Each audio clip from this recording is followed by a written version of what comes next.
Hi everyone, welcome back to It's Called Football. It's that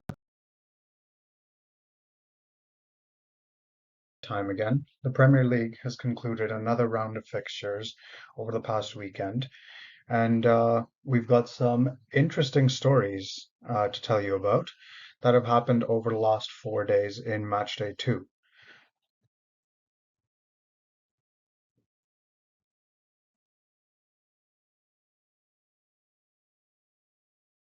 So first and foremost, let's actually talk about the matches and the results that happened in the various games that took place over the weekend. We kicked off on Friday night with Nottingham Forest hosting Sheffield United. Both those teams had lost by a single goal margin on the opening weekend, so it was important for both to try and get off the mark this time. And thankfully for them, Nottingham Forest at home did manage to take a 2-1 win.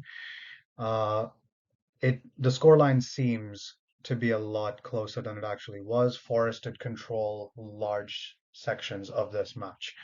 In the first of our three London derbies that we previewed, Brentford ran out very comfortable 3-0 winners against a Fulham side that has been rocked by the fact that their striker, Alexander Mitrovic, is off to the Saudi Arabian League.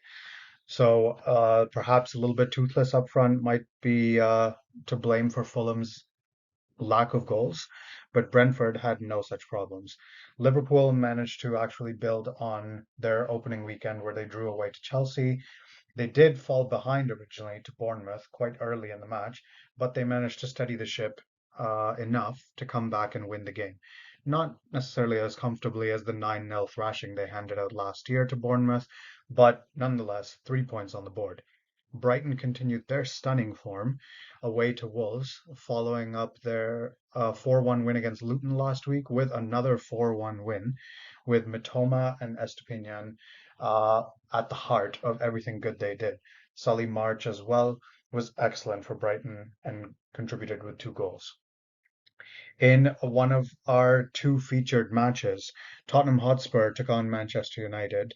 And if you remember, for those of you that watched our coverage of Matchday 1 after it had finished, uh, I did comment that Manchester United, although they did beat Wolves last weekend, they didn't look convincing. And ultimately, their gaps were exposed against a Tottenham side that looks very well disciplined, very well drilled under their new coach, Ange Postecoglou.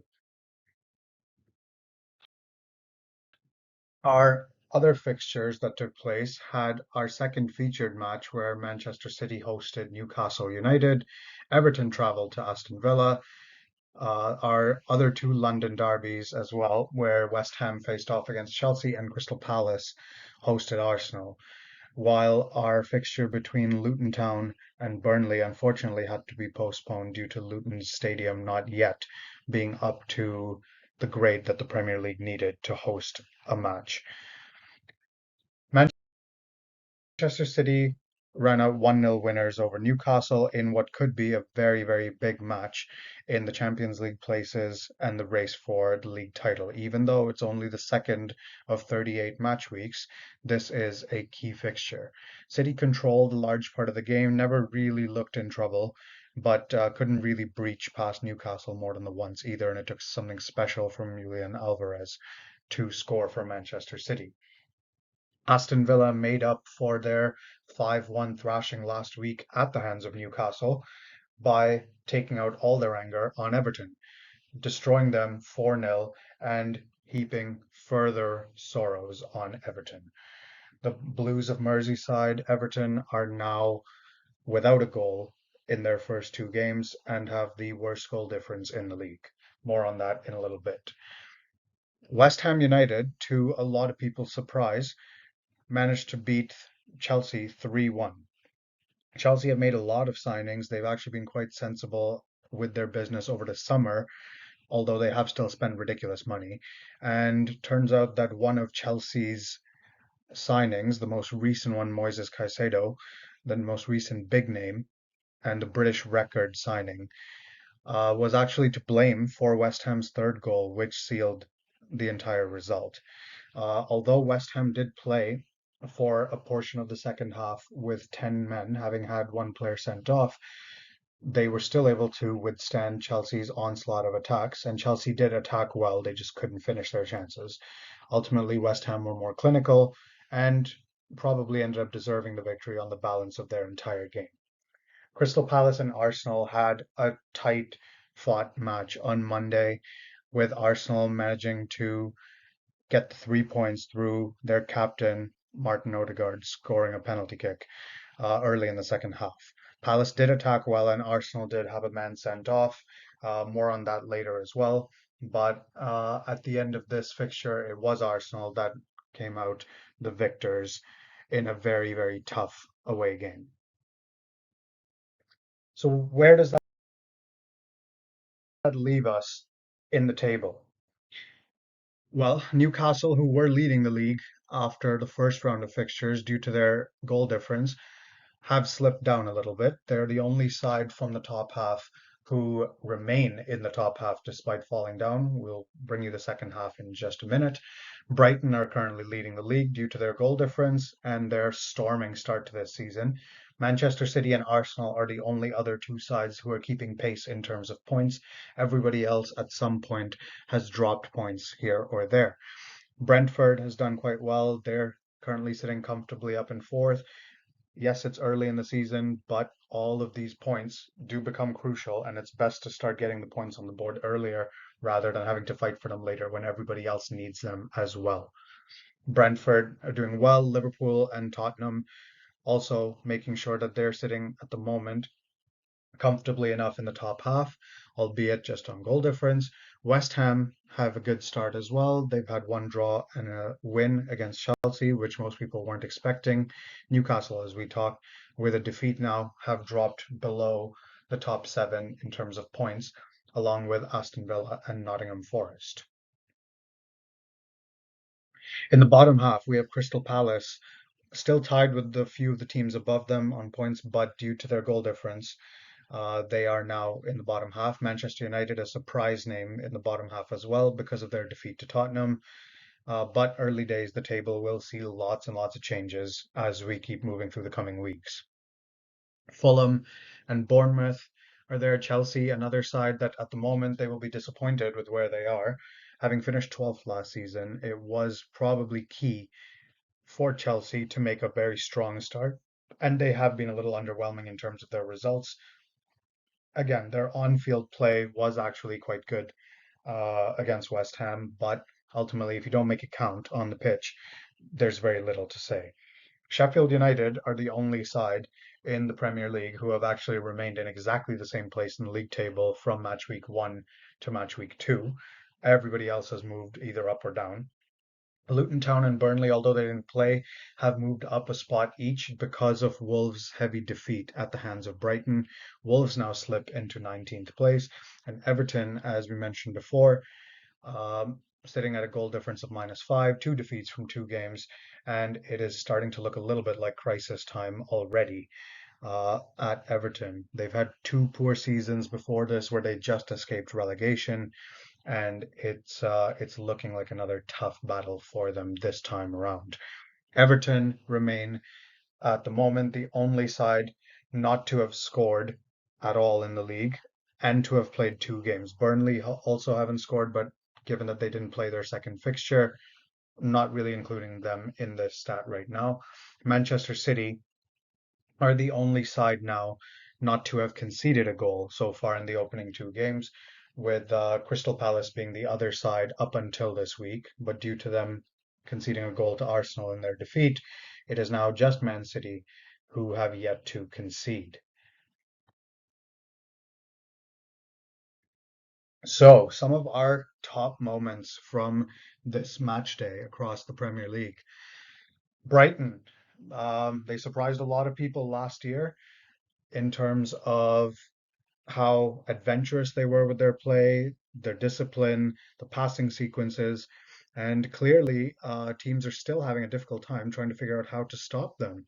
Two 4-1 wins in a row, one against understandably and arguably lesser opposition in Luton, but Wolves are a side that probably should have tested Brighton a little more, considering how well they fought against Manchester United, and they were simply torn apart.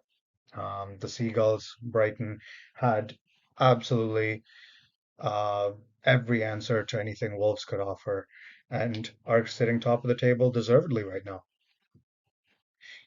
On the other end, Fulham, like we mentioned, are having some struggles. We did say when previewing this league season that they might struggle a little bit due to their striker having been lured to Saudi Arabia just recently, and Saudi Arabian leagues also trying to poach their manager.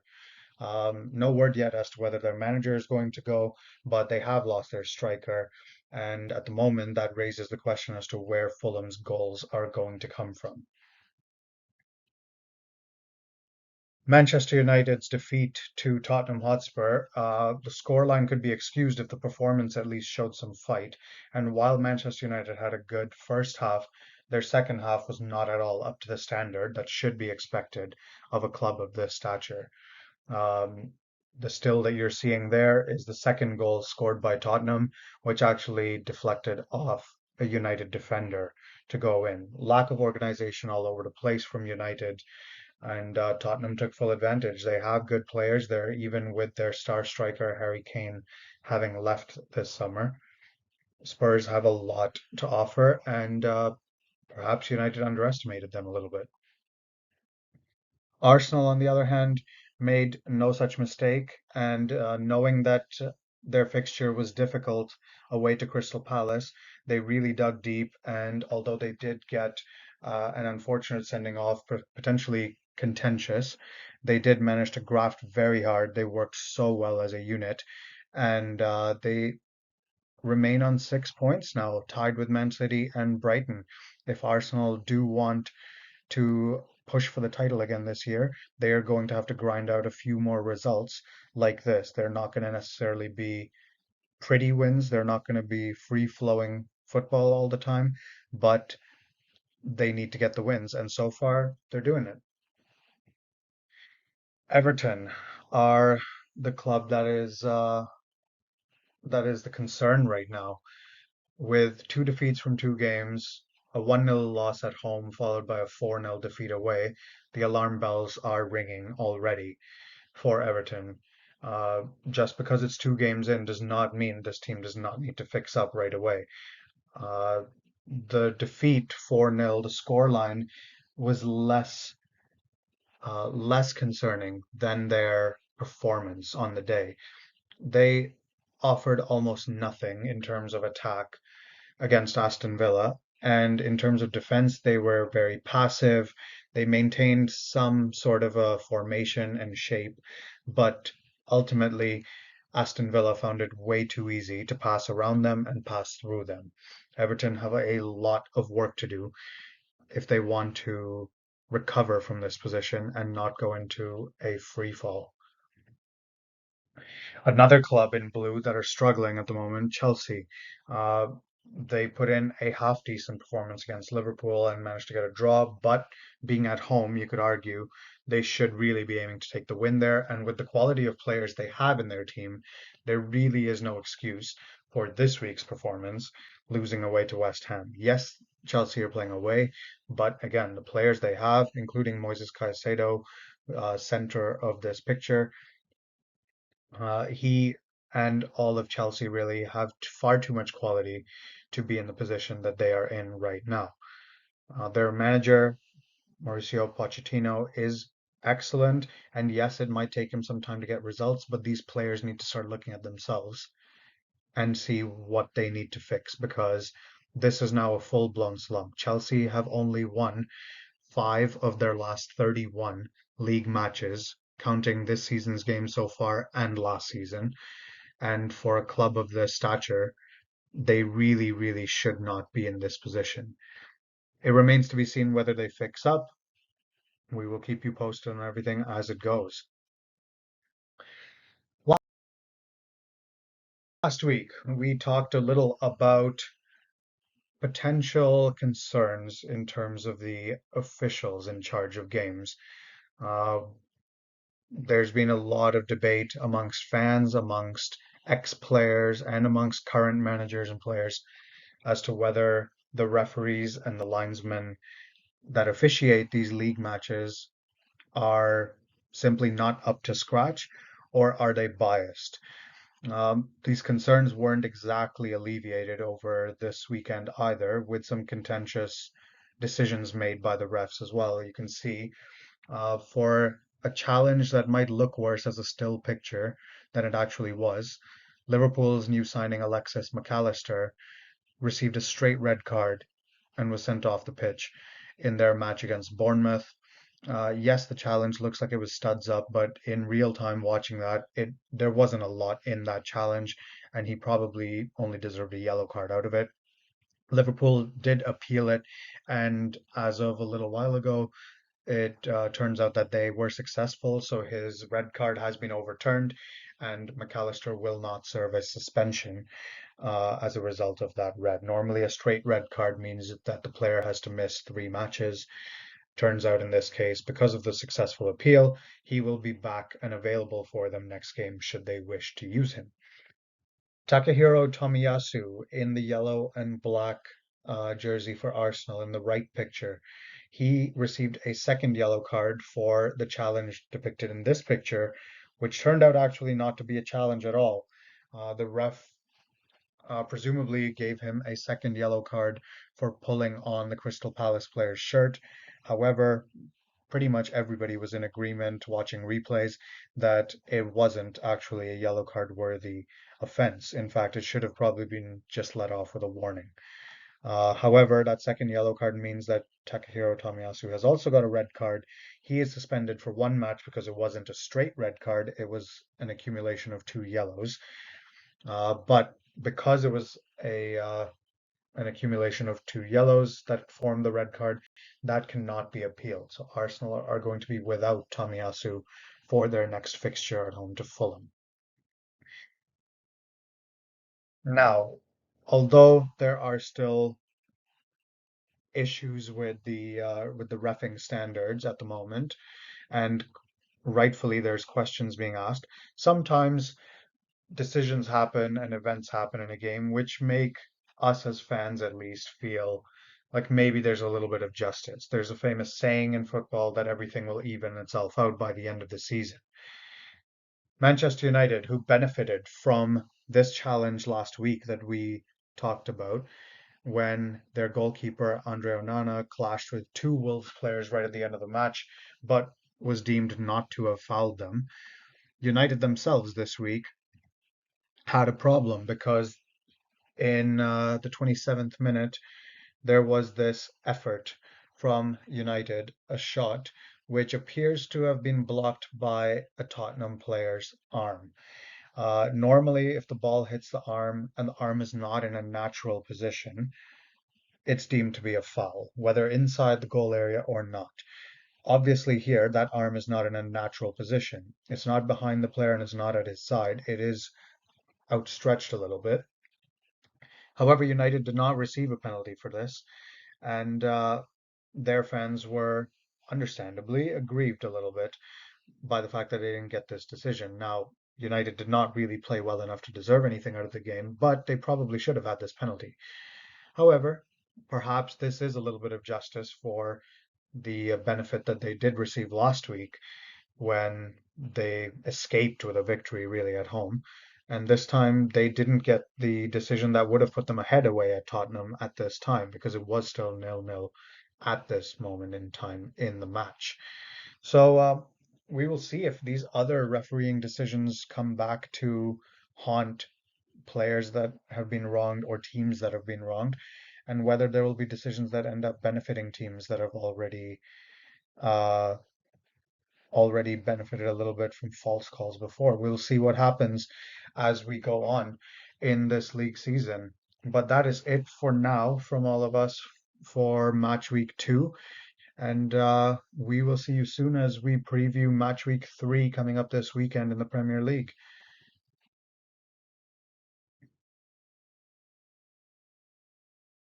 We will see you soon. Just remember, it's called football.